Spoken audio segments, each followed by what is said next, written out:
Hello Internet! Today I'm about to unbox a one-size-fits-all monitor. First of all, let me briefly introduce the product. This is a professional monitor produced by Acer. The model name is CP7271K. Its MSRP is 2.2K. After using the discount from B&H, the purchase price is 1.4K before tax. This monitor uses a 27-inch 4K 144Hz IPS LCD panel, which contains full array 384 dimming zones and G-Sync Ultimate module. The panel uses FRC for achieving 10-bit color depth. It supports HDR10 and is certified by VESA in its display HDR 1000 standard. The peak brightness in SDR mode is 600 nits, but in HDR mode it can reach 1000 nits. The contrast ratio is 1000 to 1, and the response time is 4 milliseconds. This display also provides two 4-watt speakers inside, and contains one DP 1.4 port, one HDMI 2.0 port, one headphone output port, one USB 3.1 upstream port with 4 downstream ports. Here we go.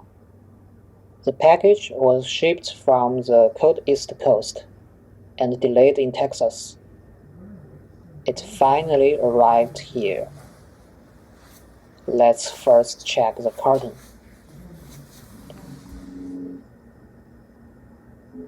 4K 27-inch screen. After factory calibration, the delta E is less than 1. 99% of Adobe RGB coverage. G-Sync Ultimate module. VESA certified HDR 1000. Pantone certified color. Refresh rate can be overclocked to 144 Hz. There is also a spec label below.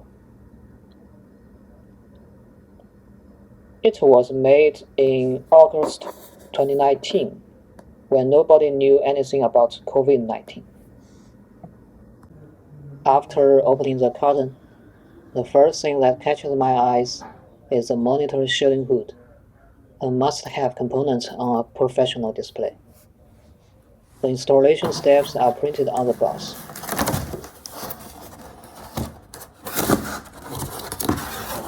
The bottom two pieces are responsible for blocking the light on the left and the right side.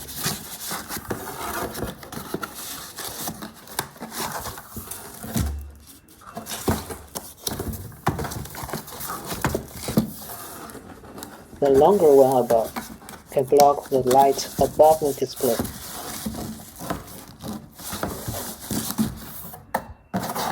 Let's remove the hood.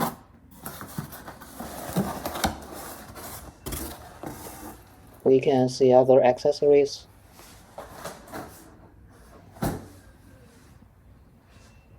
The biggest one is the power adapter, which is not integrated into the back of the monitor. I guess it's for better cooling. The same size as my palm. The left pocket stores cables. The first one is a DP cable.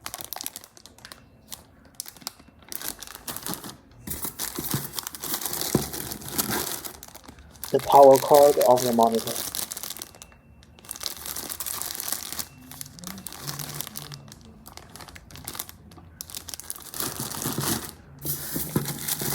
This is a USB upstream cable. We can set the monitor as a USB hub by using it.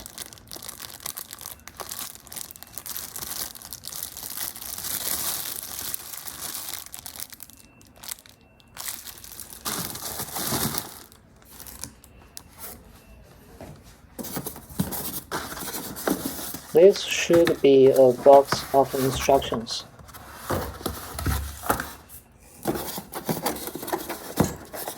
There is also a heavy box. We will look into it later. Well, that's all the accessories for the display.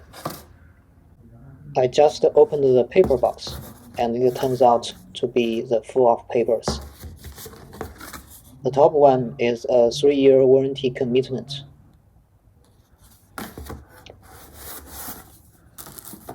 The warranty agreement.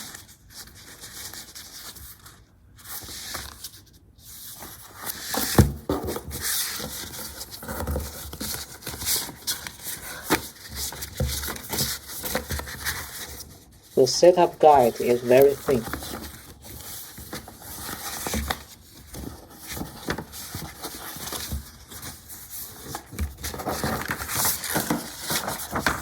The last one is a color calibration testing report, which seems to only guarantee delta E is less than 1 under sRGB.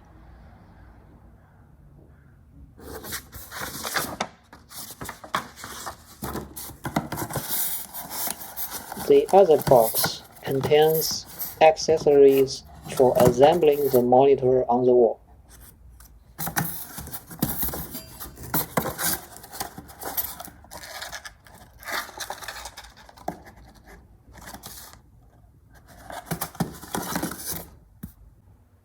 I just moved out the display body. Let's lift its hood.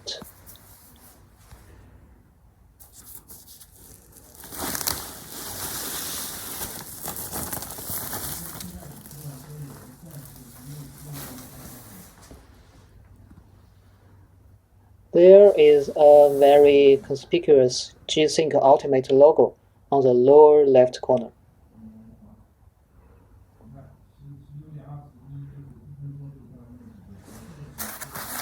I'll remove the base protection bag later.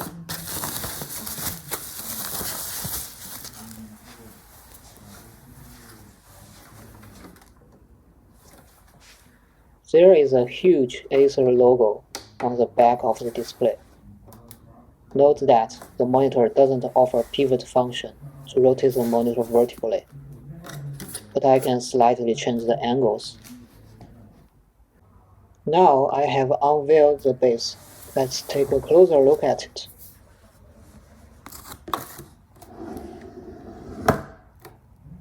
This looks like a wooden base, but is actually made of plastic.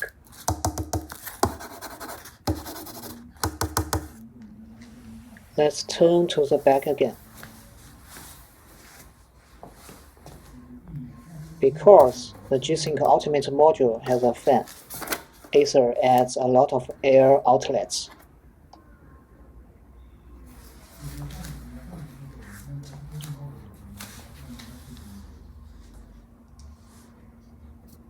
Here is a USB upstream port. Next to it are 2 USB 3 downstream ports, and there are 2 downstream ports on the side of the display. After removing the rear cover lid, you can see there are several ports under it.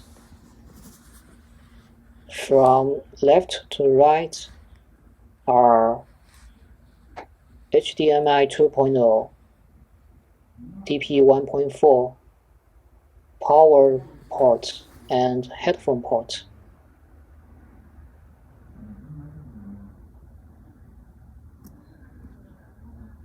At the back of the right side, there are several control buttons. The top one is the power button, and the bottom one is a tiny joystick, which supports 4 directions and can also be pushed down. In fact, this monitor is thinner than I thought, although it uses FALD backlight. The light shielding hood was also installed. Let's take a look. There is an opening in the middle of the board above, but I don't know what it is for now. The upper board can be perfectly stuck on the sideboard. We don't even need screws to install the upper board. It relies on magnetism. So even if I only install the left sideboard, the upper board can still work. The internal surface of the hood uses black rough fiber, which can effectively absorb light. The board on the left does not rely on magnetism. There is a screw embedded in the display on the top and another on the bottom. In addition, the sideboard can be opened to a large angle, which is very flexible to use. The reinstallation of the upper board also just takes a few seconds.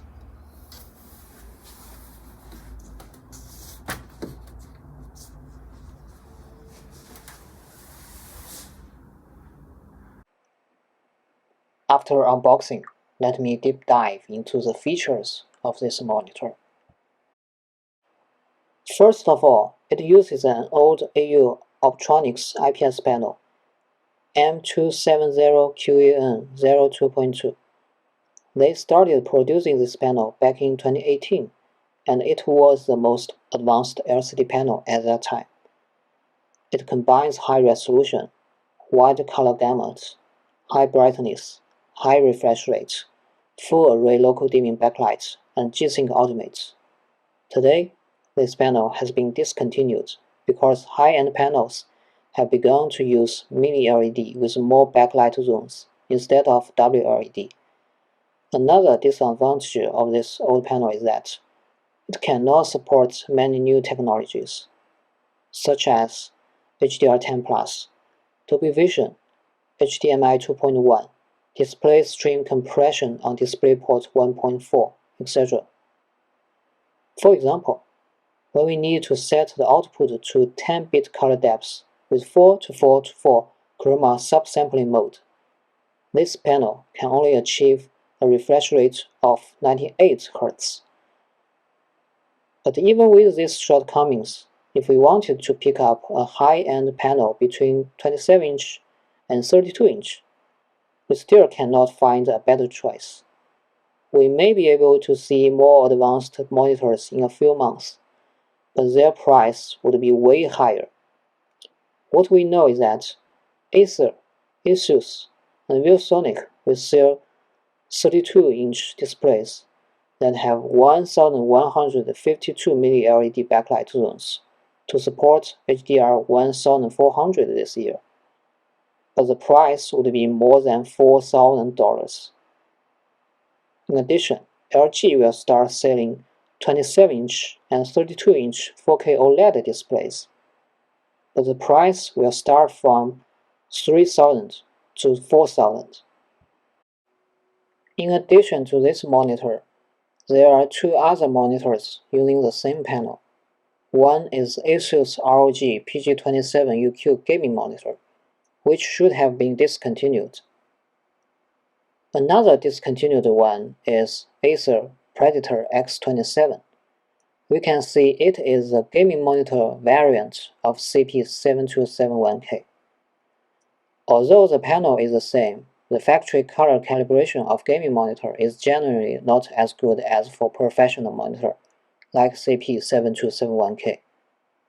Why did I say that this is a one-size-fits-all monitor? Because it basically implements all high-end LCD features. First is high resolution and high refresh rate. Not like normal gaming monitors value high refresh rate only, or professional monitors that only value high resolution. This monitor values both.